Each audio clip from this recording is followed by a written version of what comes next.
Урматтуу достор, бир кызык деген ар бир айылга алсаң өзүнүн кызыктары болот. Кызык эмес, достопримечательность бренд сыяктуу. Мен жана аштан келатып бир жакта жана чоң кемин дебедимби? Ошо чоң кеминден дагы бир Калмакашу деген айыл бар. Ошо жерге бир жумуштап кирген бир жерге. Ошо жерде айтты, бир туристический үйлөр бар экен. Бир көчөнү полностью алып, үй салып коюптур да. Анан бир кетмен бар дейт. Эмне кетмен? Бир тереке сапталган кетмен депчи. Мына ошо кетмен. Тоо кыркаларын карагылачы. Кеминдин лесхоз, подхозу деген карагайлар. Красота. Бүт карагай экен да ошо айылдын үстү. Мына айыл мына жерде. Анан кызыгы мен эми ушуга келип кетейин дедим да.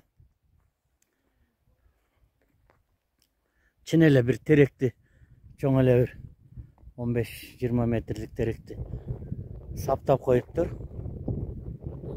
Эмгек кыл, мээнеттен депчи.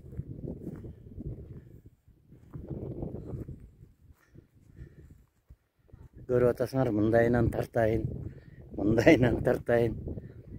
Туристик. Мындай качсаңар, кызым. Кач.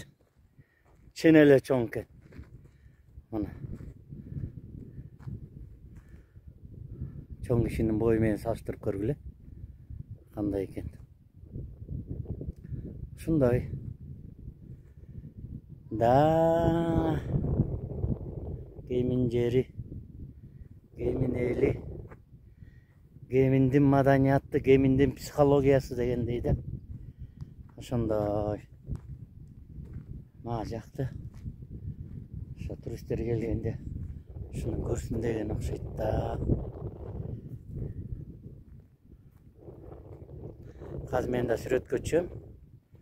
Анан ошондо мени салыштырасыңар.